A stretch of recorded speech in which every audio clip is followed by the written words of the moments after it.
What's up, folks? This is Justin for Books, Bricks, and Boards. If you've been watching my channel for a while, you know I dig Savage Worlds. I've done a number of videos on the topic, and I've told you about my campaign that I've got going on for almost a year now. That is my Savage Worlds on the Sword Coast of Faerun campaign that I'm running with my adult group. Aside from playing that game, I'm also running solo sessions of Savage Worlds frequently, making videos for the channel, creating content. I have got a ton of Savage Worlds rolling around in my brain. And I've been thinking about some particular ways to enhance the Savage Worlds experience for myself for the last several months, and I decided the last week or two I was going to put it on paper and share it with you guys. So today's video, I'm going to be talking about some new ways to play Savage Worlds, and going to see if you enjoy what I've came up with. Now, all of the items I'm talking about today will just use this book. This is the SWADE Core Rule book. That's not because I think that the other books aren't worthwhile. I think you should pick up as many as you can possibly find. I have a generous collection of Savage Worlds on my shelf. But what I'm saying is, this book, this one tome, has everything that you're going to need to play any type of game. This is the RPG that truly does it all. So without further ado, let's check out my new ways to enjoy SWADE.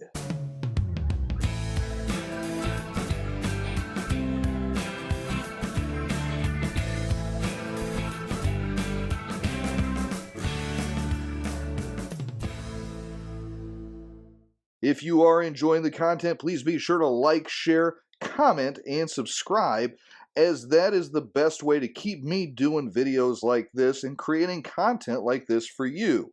If you want to be able to download a copy of the document that I go over today with my new content in it, head on over to the Books, Bricks, and Boards Discord server, link in the description. You'll be able to find that in the resources thread. And lastly, if you just really enjoy the content, you've got a few extra bucks and you want to say thanks in a special way, hit the super thanks button. Anything's appreciated, but not expected. With that out of the way, let's get into the content. This is my new ways to enjoy SWADE. This document is 10 pages long, and it is not meant for resale or commercial use. It is for entertainment purposes only. Pinnacle Games has nothing to do with this endeavor. It is just me, a fan, doing what I enjoy and sharing it with you guys. With this, I have included 3 new types of content for you to enjoy your SWADE games. But I just realized I got a little bit of a problem here. The first way I was going to show is gladiatorial combat. And unfortunately, my son decided he wanted to build a big cave with a dungeon attached this evening. So I don't have the room I need. Let's see if I remember that spell. Oh, looks like it worked. You may notice this mat, as this is from the remastered edition of Hoplomachus, but you don't need this to play this type of a game. You could use a dry erase mat, some paper with some lines to show the walls, or just about anything to represent an arena at your table. But I call this COLISEUM Chaos. Are you not entertained? And so these rules provide a framework in which to have a fast and evocative gladiatorial style of session. Whether this is just a sidetrack of a larger campaign, the focus of an entire campaign, or just a way to test your creations against one another, that is completely up to you. The custom rules here are intended to reflect the style of spectacle that has been depicted in fiction about gladiator combat for generations. Remember, it isn't just about the victory, it's also about the glory and winning the crowd's favor. For this type of a game, I'm going to introduce some custom rules. First off, miniatures for this type of game are really not optional. You have to have either a miniature or something to represent where your characters are on the battlefield, as tactical movement is going to be crucial to get the most enjoyment for this type of a game. That being said, you don't have to spend a fortune on minis. The 2 minis that I have here cost me a total of $6. They were $3 a piece. Or you could even print some minis if you have access to a decent printer, or just use some tokens. The first truly custom rule for this type of game is going to be what I call heroic wounds. For wild cards or any characters that can take multiple wounds, you're going to place one Benny chip under the miniature for each wound that they can take prior to being incapacitated. For example, a standard wild card will have 3 Benny chips, whilst a standard extra would have no Benny chips. When a character would take a wound, the character that inflicted said wound receives the Benny chips for each wound inflicted up until none remained. So, for example, if these two gentlemen are fighting, he takes a wound,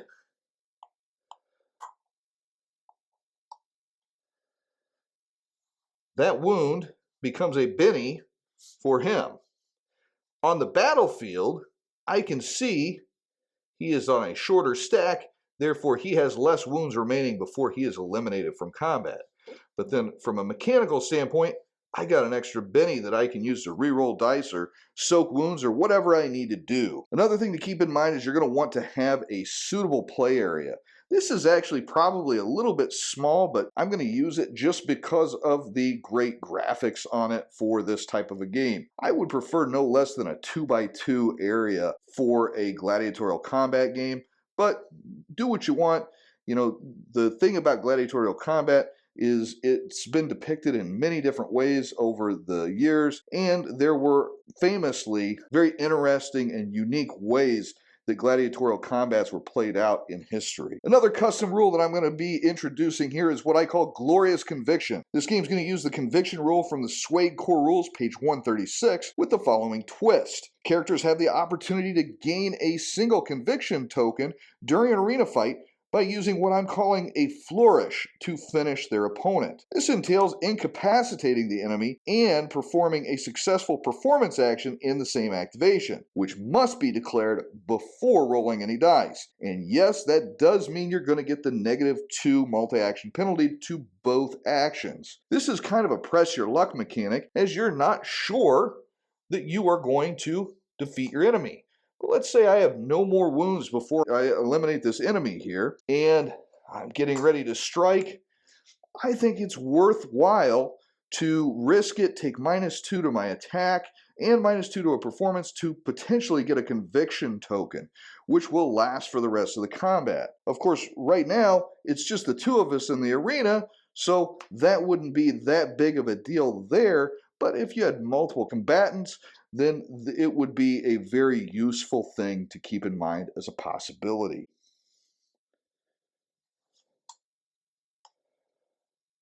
Another way to get the most of your gladiatorial combat is to introduce beasts into battle. And you may have them chained up. Here on this mat, there are actually some chains, and maybe you only allow them to go 6 inches from the chain. Or they could just be introduced from a side tunnel, and they randomly move about the arena until they lock onto someone. My suggestion would be to have them move in the direction of a clock face, rolling a d12 to decide which direction they're going to go, and then have them move their movement up until the point where they can move into combat range with an enemy, and they will just lock onto that enemy and fight it into the death. You're going to be able to find appropriate beasts to use in this type of a fashion in the SWADE core rulebook, starting on page 180. Crocodiles, bears, wolves, and lions would all be appropriate for this. In the event that you want to say that the beasts are chained up, if you wanted to break their chain for some reason, maybe to allow them to roam into your enemies, then you could use a hardness level of 12, and if you break that, you can let loose the beast to roam randomly. Some other standard core rules from Savage Worlds that I would use in this type of game would be Unarmored Hero. This is on page 141 of the core rules. Creative Combat, core rules page 137. Born a Hero, core rules page 136.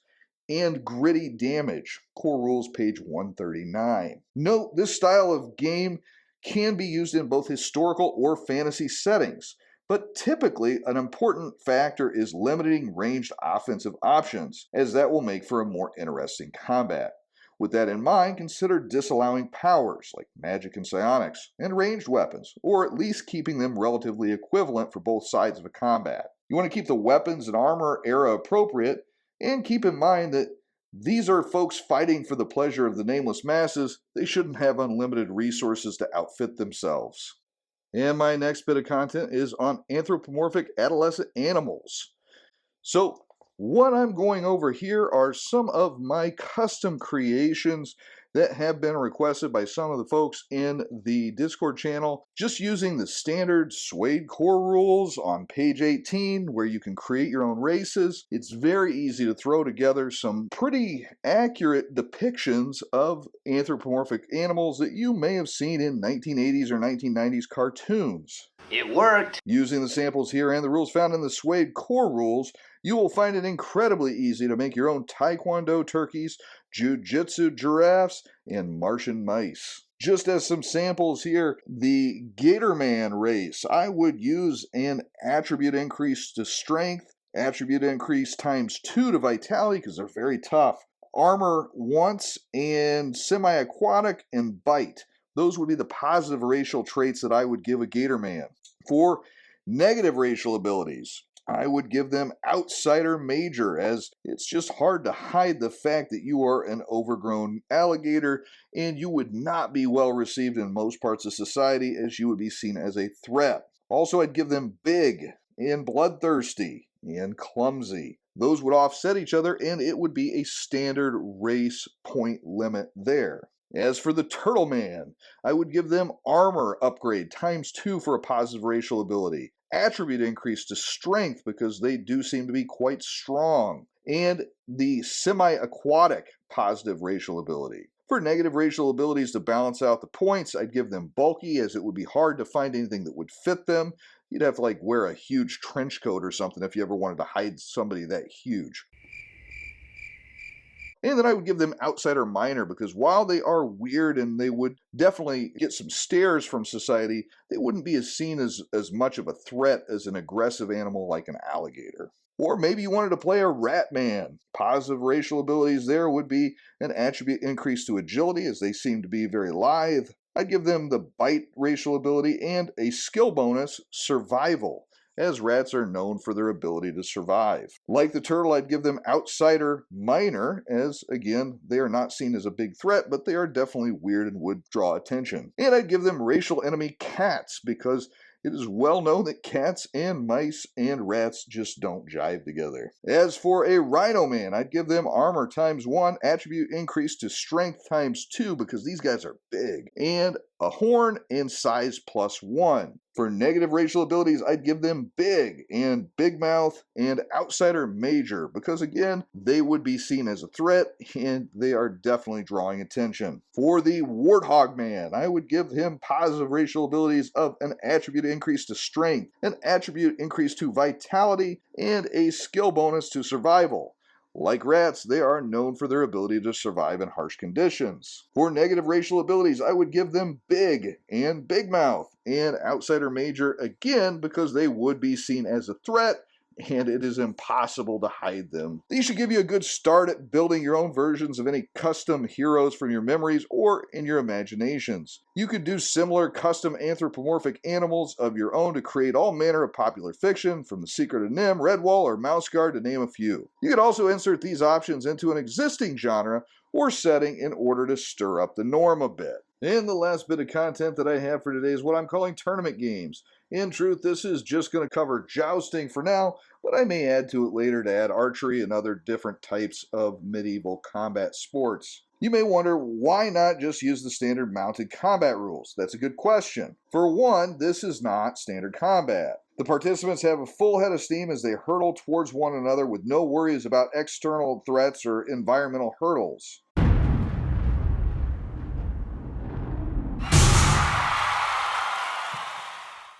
Also, they're using blunted lances with special saddles to accommodate sport jousting. And lastly, they're not looking to inflict the most damage, but rather to splinter their lance or to dismount their opponent. Now, the scoring system I use here is not historically accurate, but it is based upon the idea behind the historical system. The goal is to hit the boss of the shield, which is kind of the center cradle of the shield, and shatter your lance and ultimately dismount your opponent. For my scoring system, I give 1 point for a hit to the boss, 3 points for a broken lance hit, and 5 points for a dismount. Also, upon being dismounted, A rider must make a spirit check to attempt to remount their steed. If they fail, they're disqualified and eliminated from the event. To win, the competitors will take 3 passes at each other. At the end of the 3rd pass, the winner is the competitor with the most points. If a competitor is dismounted and unable to continue at any point, they forfeit and lose the match regardless of points. What is a pass, you might ask? Well, each pass is going to be an opposed test of riding or fighting, the lower of the 2 skills, for each of the competitors. The winner scores a hit worth 1 point. A raise will give them a broken lance. That's worth 3 points. The winning competitor also inflicts damage equal to strength plus D8 AP2 damage. Bonus damage from a raise is still applicable. If a rider is shaken or wounded from a hit, they must make a riding check to remain seated. Otherwise, they become dismounted. Penalties from wounds received do apply to the riding roll to check to see if they become dismounted. Note, remember this is a competition, not combat. The intention is not to harm the opposing rider, but rather win the competition. That said, accidents do happen, and they are typically understood to be the winds of fate at play.